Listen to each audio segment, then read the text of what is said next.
What's up, everyone? Lynn here, your gang green geezer from the Diamond Geezers, here with episode 34 of the Gang Green Geezer podcast. We got a lot to talk about today, so I'm going to jump right into it. We're going to talk about the big trade. Jermaine Johnson traded this week. We'll get into that. Mougey and Glenn at the combine. We'll talk about superpowers. One of them is not staying awake. Who goes number 2? Bailey, Reese, or someone else, depending on what mock draft you're looking at now. And then we're doing mock draft 2.0. I did my own mock draft. We did the last episode, had my first version. Again, this version will be with no trades. It's just straight up mocking across the Jets' current needs. Obviously, as I said in past pods, this will be something, all the mocks, it's what we have right now, but it's forever going to change with either once free agency starts and once trading starts. And for the Jets, trading has already started. The Jets traded Jermaine Johnson to the Tennessee Titans for Devondre Sweat, nose tackle Devondre Sweat. Now, there was a poll that went up online asking, who do you think won this deal? I think it's one of those deals that you could see from both sides. This Johnson, drafted by Saleh, who's not a head coach in Tennessee, he fits the defense that Saleh is going to try to run. The Jets looking for bigger bodies on defense, especially along the defensive line. That already started last year with bringing in Phillips and Juwan Briggs, and now they bring in Devondre Sweat, who ranked very well. I believe he was top 5 on PFF's run stopping grade for nose tackles. So it fits both. So you almost see it a little bit 50-50, but where I give the Jets the edge on this is the salary that they saved. They saved approximately $11-12 million on the salary cap. I believe they're up around 90 million, 91 million in cap space. So it's one of those things where for the player's perspective, yes, I definitely think that the trade worked out for both teams, getting players that are fits for each of their schemes that they're going to be looking to run. But I think the Jets win this trade because of the salary cap space they made. And also behind the scenes, there were rumblings that JJ was, quietly telling people, or maybe not so quietly telling people, that he wanted out. He sent and posted the obligatory thanks for the memories post on X or wherever the heck he put it. That's either he did it or someone on his team did it. It's okay to do. I'm not going to ride anybody about that. But at the end of the day, if what you were doing behind the scenes was different from what you then said when you're going out the door, I don't really have any time for that. All I know is I love the move from the Jets' perspective in terms of getting a run stuffer, just playing him next to Phillips and Briggs, in those goal line stances where they won't be so easily pushed around. I know there's been some stuff said about Sweat's work ethic, and you got to make sure you stay on him about his weight. I believe he's about 6'4", 360. It's a big man. So yes, you do have to watch that, but I think he'll be motivated. He's got 2 years left on that contract as well. So he's right in that sweet spot where he'll be motivated to play at his best. Not just because, forget the fact that he's a professional, that's what he's supposed to be doing, but he's also going to be playing for a new contract. So he wants to do anything he can, especially, again, people can say what they want about, New York, the New York bias, New Yorkers think whatever. But when you do it on this stage, it does carry a little more weight. And if he helps to turn this ship around, he'll get the money that's coming to him when the time comes. Next thing to jump into, Mougey and Glenn at the combine. We'll start with Mougey. Since he doesn't have any superpowers, we'll get into that in a second with Glenn. A lot of people were saying they couldn't wait to hear what they said at the combine. I don't know what people expect them to say. You're pretty much going to get the party line. At least for Mougey, you will. Glenn has a tendency to kind of step in it a little bit when he, trying to be a little rah-rah with the way he speaks. and which we'll touch upon in a second. But Mougey, the one thing that he said of note is Breece Hall's not going anywhere. There's people who said they should let him walk. Other content creators, people who cover the team. What I said was how dumb it would have looked for this team to let him walk after not trading him at the deadline. I know you wanted a 3. Apparently you offered a 4 or 5, and you kept him. Obviously, what you're saying to at least your fan base outwardly is, if we didn't deal him, we have plans on him being here for the future. So what did that say to me? What I've been saying all along, he's going to get slapped with either the franchise tag, which I believe is a little over $14 million, or the transition tag, which is a little over $11 million. Let's see if they can work out a contract. The deadline for the tag to apply tags, the tag window closes March 4th, which is Wednesday at don't know the days of the week. When you work remote, everything just runs together. March 4th at 4:00, the tag window closes. So if they don't work out a contract with him by then, they will for sure slap the tag on him per what Mougey said, and it just simply makes sense to do that. You don't know what you're going to get with Braylon Allen. Javonte Williams, I think that contract helps to set a market for Hall, because Williams on his face had just as good, if not a slightly better season than Hall. There are people who think that Hall is a superior back to him. Look, at the end of the day, the numbers are the numbers. If someone with similar, comparable, better numbers got essentially an $8 million a year contract, and if I said at one point the Jets should look to sign him to a 3-year contract for $10 to $11 million. That's about right. That is about right what they should be offering him. Maybe you go to 12. He's definitely not worth that top tier running back money. I don't care what he can do. Can only go by what we've seen on the field. And I know this team has been bad, but if I'm the Jets, I would try to slap either one of those tags on them. They got plenty of money. So if you want to, put that draft pick compensation on him, if someone wants to go after him, so be it. I know 14 million is a little bit higher than you'd want to spend on him, but it would be for a year. And then you'd have Allen. You still have Isaiah Davis. You can either draft a running back in this draft or pick one up as an undrafted free agent. There's still plenty of running backs on the free agent market, and there will be next year as well. So, but I think what Mougey said, it was very, I don't want to say reassuring, but it was expected to me, at least. I know some people were surprised to hear it. Some people were disappointed to hear it, but just look at the way he operates and look at the way he moves. If he really didn't want to keep him, they would have moved him at the deadline for whatever was offered, a 4th-round pick. I know they wanted a 3rd because they don't have one, but a 4th-round pick, 5th, they would have moved him for sure if he wasn't in their plans going forward. And don't read in so much into the hype of what people are saying or what Hall is saying. What do you expect him to say? He's also a negotiating tactic. He's not going to come out and profess his love. I got to be here. I want to be here, because he doesn't know if they want him as well. He doesn't know what the contract offer is going to be. So he just played it kind of straight and down the middle. I know there's been rumors that he was somewhat of a problem in the locker room. He was kind of that sullen, personality. I don't know if that's true. All I know is he's by far the best back we have. He's one of the top running backs in the NFL, and I was glad Mougey said they're going to tag him one way or the other if they can't work out a contract with him before the deadline. It's a lot to juggle.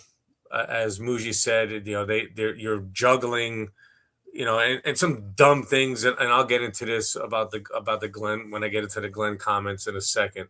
Let me jump into the Glenn comments now so I can talk about some of the dumb things I heard this past week. Glenn, confirmed what we all knew about him taking over play calling. I could have done without him calling it his superpower, because let's not get so carried away. Yes, it might be a strength of yours, but to call it a superpower, it's not like you were running top three defenses every year out of Detroit. And I know you dealt with a lot of injuries, your last year there. But can't you just essentially say, this is what I did. This is where I'm comfortable. I didn't want to do it my first year because I was a new head coach. I wanted to make sure I had my hands on all aspects of the team. So I didn't want to be a play caller my first year. The reality is, what he really probably wants to say, but can't say it, is my ass is on the line. I got 1 year to turn this thing around. And if I'm going to go down, I'm going to go down swinging. This is my strength. I'm a former defensive coordinator. I'll call the plays. That's probably what he really, that's the truth. That's probably what he wants to say. He could have said it, just keep the bravado down. It's my, because now all you did was give the entire world more ammunition to come at you. As soon as, if game one comes in and somebody puts a 30 spot on you, I can see the kryptonite, especially the Jets with the green. I could see the kryptonite, memes, and it just was unnecessary for you to do. Yeah, just keep it low key, man. You came off a 3-14, a horrible season. The world wanted you fired, and if you're as bad as people think you are, you will be after this year. So just kind of keep it low key, man. Keep it low key. Keep it a little bit sleepy, if you get what I'm saying. Quiet, sleepy. Just do your thing, prove it on the field. If what you've said shows out on the field, all is forgiven and you're golden. If it's more of the same, you will not be partaking in the off-season festivities in 2027. So that, obviously in the sleepy thing, everybody knows it. It's been all over the place, went viral. Him falling asleep. I believe it was when the defensive ends were running the 40-yard dash. I know he said he was looking down. He was looking at his surface. We've all nodded off. We've all jolted up, waking up. That's exactly what it looked like. That's exactly what it was. Do I care? Not so much. I just think, again, on top of the superpower comment and then catching you falling asleep, coming off the season you had and the off season, which started off very, very choppy with how, the whole Wink Martindale, what you did, how you fired coaches and how you were going through the hiring process. It just was not a smooth off season by any stretch for you, Coach Glenn. For others in the organization, a little more smooth, but for you, not so smooth. So again, I don't care that you fall asleep a little bit. It's probably boring as hell as well. That you did it when the edge rushers were running the 40, that was a little weird because presumably, especially after the Johnson trade, that's the actual route you will be going with the number 2 pick, would more likely be an edge. So again, the bravado only works. So this happened with Saleh, happened with him with the sayings and everything, all gas, no brake, blah, blah, blah. All fine until you don't perform. And now it's just used to come at you. It's used as fodder. They'll meme you. They'll just come at you. You could say you don't care, but he was shown the door. And if you follow suit, you'll be shown the door a whole lot quicker than he was. So just do what you say you're going to do. Show us with actions. Keep the rest of it, either remove it or keep it at a minimum at best. And speaking of the edge rushers, who's going to go at number 2? Who's the pick at number 2? I'll talk about the mock 2.0 that I did in a second.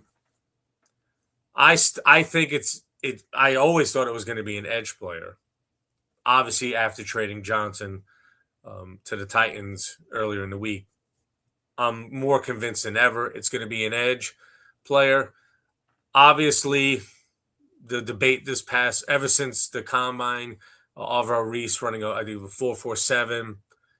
Bailey ran a 4.52. You knew these guys were going to pop off the page at the Underwear Olympics. You knew it would. You knew they would. Again, as I said last time, the tape, you know what they are already. You have it on tape. Now, some people might have higher ceilings. They might be more projects. I like the guys that have a higher floor, but also a high ceiling. And it's kind of hard sometimes to find those guys. Sometimes those guys just aren't there. I still think Bailey is that guy. I think Bailey is that guy. He's a ferocious edge rusher. I think his floor is going to be low double digit sacks every year. And his ceiling could be high double digit sacks. I just think, and I think you know what you're getting. Just line him up out there. He's not horrible against the run. I know people are saying that Reese can be the next Micah Parsons, but that's more of a project. You don't know that he's going to be that. You do, I mean, and as I said, I said it numerous times, and I'll keep saying it.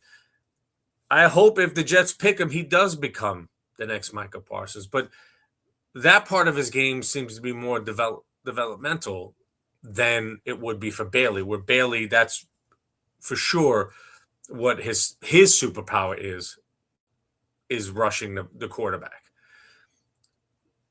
Reese, that part has to be developed. And again, as when last season, when there was a step up in competition, he wasn't there on the tape. You didn't see the numbers weren't there. The sacks weren't there. Yes, his measurables pop off the screen. His 40 inches. Jet fans have been far too long enamored by that. More so, Jet coaches and front office people have been too enamored by that. And we've lived through that year after year. You know what they have. You know what they are. You have all the tape that they're ever going to have in their college football career. They're not playing any more games. So this is essentially, you don't want to get duped by a workout warrior. Now, some people, the combine helps them. Shows maybe they were a little faster than people thought, a little stronger than people thought, maybe a little taller than people thought, whatever it may be. But in terms of their play on the field, you have that. You have all of that tape. There is no reason, if you thought Bailey was your guy already, nothing happened this week to change that. If you thought Reese was your guy already, nothing happened this week to change that. And there was a lot of people who did. Sonny Styles had one of the best combines ever. So a lot of people thought he might slip to the Jets at 16. And in some of the earlier mocks, he did slip that far. In the most recent one, he goes sooner than that. And coming off what he did at the combine this week.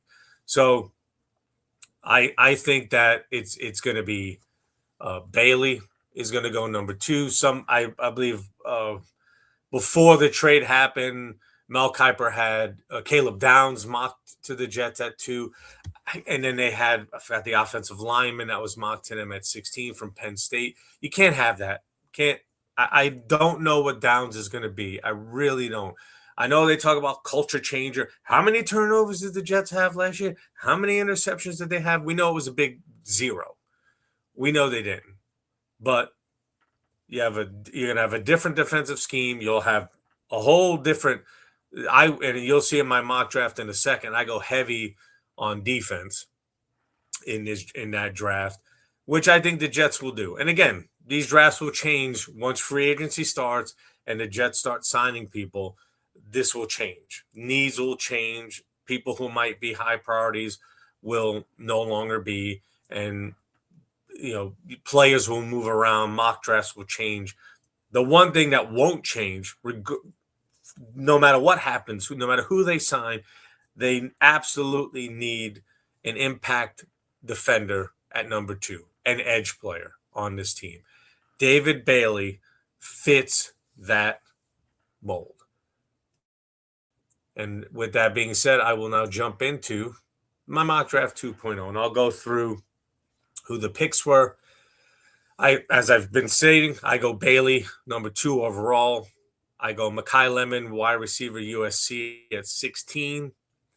I go C.J. Allen, linebacker from Georgia at 33. Emmanuel McNeil-Warren, safety out of Toledo, 44. Davison, let me say this, see if I get this right.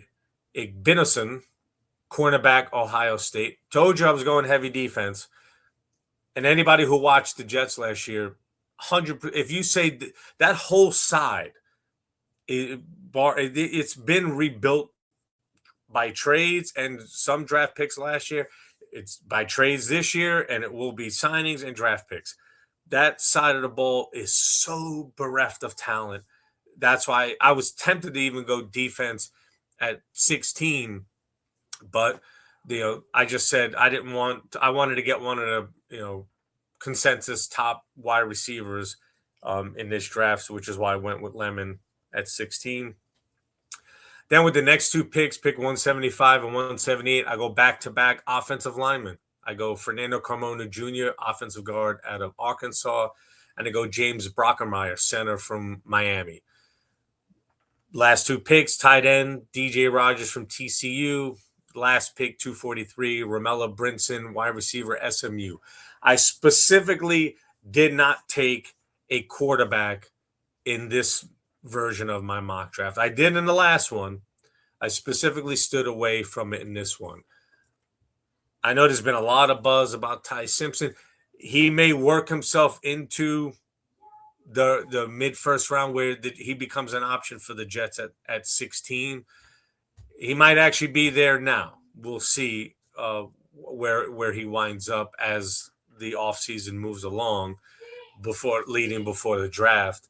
But at the end of the day, I just said to myself, build the team around him, put all the pieces around who that next quarterback is going to be, sign a couple of free agents, veteran guys, and then, you would simply deal with the quarterback situation next year. The dumb thing that some people mentioned on some radio shows and whatnot were the Jets are going to be rooting for the Jets to lose in 2026 today. People today saying that, which makes no sense at all to me. Look, the teams, I was having this conversation with someone the other day. The team goes out there to win. Period. That's what a team does. They go out there to win. At a certain point in the season, if the season seems to be lost and you want to start playing other guys and start trying to move up in draft position, that's a different story. But in February, for some people, some radio personalities that are out there talking about the Jets, wanting the Jets to lose so they can secure a high draft pick in the 2027 draft to draft one of these supposedly top quarterbacks coming out is ridiculous. Might be one of the dumbest things I've ever heard, because that's just not the way it works. You're just trying to manipulate, tell a fan base and tell a whole team, we're going to stink again this entire year because we think we'll get our savior in 27. How many teams stunk in 2024 this past year thinking going into, that 2025 class, for 2026, it's going to be fantastic. And how many of those quarterbacks nosedive during this past college football season to the point where they're either now projected as mid-round, mid-draft, late draft picks. So you don't know. People can go back. People can get hurt. People might not be as good as initially projected. So it doesn't work that way, number one. Number two, the Jets will have enough draft capital next year that they have 3 first-round picks. So even if they get 7 or 8 wins, and people are saying, what good is it to get 8 wins? You didn't make the playoffs anyway, and now you screwed up your draft position. They'll have 3 first-round picks. They can package those picks, if they so choose, to move up in the draft next year to get the quarterback they want. For anybody saying they don't, You're ridiculous, and here's why. Somebody every year always winds up in a spot in the top 10 that doesn't need a quarterback that a quarterback will fall to. That's just the way it goes. Almost every year that happens, especially when there's a deep quarterback. Like, can't say it this year because there's really one or two quarterbacks worth a first-round pick, but one for sure, maybe two. But if next year's class is as deep as people are saying, then there'll be 5 or 6 quarterbacks that might be first round worthy. One of them, somebody will be in that top 10 that doesn't need a quarterback, and the Jets can package their 3 first-round picks right to that team to move into that spot if it's necessary. So miss me with that. We're going to lose. We have to. So what you're saying is, forget just to your fan base. That's the big middle finger to your entire fan base. Let's talk about what you're saying to your team, your prospective free agent signings, and your prospective draft picks. We are going to stink in 2026 so we can get our quarterback in 27. Ooh, let me sign up for that. Let me sign up for that right away. How dumb can you be? Yes, Jet fans are thirsty for that quarterback. We simply are. We haven't had it since Namath. We've had little pieces here and there. We had a little bit of Pennington. Forget Sanchez. The defense carried that team. He was not a franchise quarterback, and he didn't look like one at any point. So miss me with that stuff as well, people. You had one guy won Super Bowl III, and it's been crap ever since. Just crap ever since. So you're telling your fans, your current team, and people you're bringing in, we're going to stink again to try to find that guy. I think that it's one of the dumbest takes I heard this past week. Might be one of the dumbest takes I've ever heard, to tell a team, lose. You should be looking to lose. And we're in February. So we didn't even get into free agency yet. We didn't get into the draft yet. We didn't even get to OTAs. We're nowhere near the beginning of the season. And you're trying to sell to the people listening to you on the radio, you fans should be rooting for this team to lose in 2026 to get a high draft pick in 27. One of the most ridiculous, just loser mentality takes that I've ever heard. Just a horrible, horrible take. And if that is something the Jets were planning to do, Roger, force Woodard to sell this team. And I would tell every fan, stop following this team. Stop. If that was something they were planning on doing. And look, people, here's another thing. If Aaron Glenn is as inept as you people say he is or think he is, it won't matter. They won't win no matter what they do. So let them try to win, at least show us they're trying to win, and they'll lose anyway. It's what you guys have all said, correct? Glenn should have been fired. Glenn has showed us nothing to prove he can be a good, competent head coach in the NFL, let alone someone who could take us to the playoffs or eventually win the Super Bowl. Okay, people. So if that's what you think, then let everything just play out. Let free agency, let Mougey, who's I think has been doing a very good job, let him continue to build the team. Let him continue to make his trades, draft, his free agent signings. Let him build the foundation around what will be hopefully a organization changing draft next year. And he'll be here, and Glenn won't if he's as inept as you all think he is. So the fact that you think he is inept as a head coach and he should have been fired and he can't win, that's your stance. And then on top of that, you're saying tank for 26, excuse me, in February.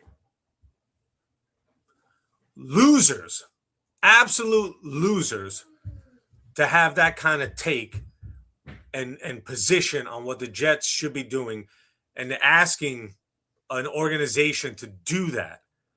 Oh, if you do well, you're going to screw up getting the quarterback in 27, and then you're just going to be in this limbo. Shut up. Shut up. The dumbest. It's not even lazy. That it's dumb. It is a dumb take. It is an idiotic take, and these people get paid for their opinion, and that's what they come up with. I don't understand it. I don't know what people are listening to, and maybe they're not. I don't know what their ratings are. Maybe they're not listening to them anymore. Who the hell knows? But as I said with my mock draft, the Jets are going. Excuse me. They're going heavy defense in this draft. It's what they need with Bailey, C.J. Allen, McNeil Warren, Igbinison. That will revamp their line, their front seven, and their back end to already supplement that to who you brought in last year and who you will be bringing in as free agents this offseason. Couple all that together, it'll be a completely different defense for Aaron Glenn to call plays for this upcoming season. And if calling plays is truly his superpower, he's going to have a defense that can make some noise. He has called Dunbar as his defensive line coach. They got rid of JJ. You still have Will McDonald. There's talk about already extending or opting in for his fifth year, signing him to his fifth year. So you have that. You have Bailey. You have Briggs. You have Phillips. You have Devondre Sweat. You'll have whoever else you bring in the linebacker core and in the secondary to go with A.Z. Thomas, who you have, and the guys you had brought in Moore and Stevens, and guys that before they got hurt were showing some promise for what they could be in the future. So now you supplement that with these additional players and whoever you sign. I know there's talking about Anzalone, bringing him in as a free agent, and others. This will be something that's fluid. But the one thing that's not fluid is 100% certainty this defense will be completely and utterly different from any defense we've, at least from a personnel and talent perspective, than we've seen in a long time. That's my opinion. I think the talent and the personality of the players that they'll have on defense to begin the 2026 season will be something we haven't seen since the Rex years. I think it'll be better than what we saw under Saleh. So, and that's simply my opinion. Like I said, you already have the offensive line. We'll see what they do with AVT and Simpson. I have them drafting a couple of offensive linemen, see if they sign an offensive lineman. I have Mekhi Lemon being drafted to go opposite Garrett Wilson. You have Adonai Mitchell. You have Mechie. Who else you might bring in? I had SMU wide receiver Romello Brinson. That's late round draft pick. Don't know what that guy will be. Most likely a special teamer. But again, with these mocks, these are fluid because as signings are made, trades are made, they'll change. So again, I'll go through who I had. I had David Bailey going number 2, edge from Texas Tech. Mekhi Lemon, wide receiver USC, going with the 16th pick. C.J. Allen, linebacker Georgia with number 33. Emmanuel McNeil Warren, safety from Toledo. Davison Igbinison, cornerback, Ohio State. Fernando Carmona Jr., guard from Arkansas. James Brockemeyer, center from Miami. DJ Rogers, tight end from TCU. And Romello Brinson, wide receiver, SMU. Let me know what you guys think of my second mock draft. Give me a comments, questions. I appreciate everybody for liking and subscribing and following along with me. I love the comments I'm getting on TikTok. Again, please send me your questions. I'm looking to do a mailbag episode. I'm trying to do it once a week, but I want to obviously get the first one out there. So please send me your questions. In my scroll below, you'll see my email address. It's Vinnie, VINNIE, at dgeezers.com, DGEEZERS.com. Send me email me questions. I'll also look, or you can just comment to videos that you see that I post on TikTok or YouTube. You can comment, put your questions there. I'll bring them together and do a mailbag episode and shout you guys out on the podcast. Until next week, everyone, take care.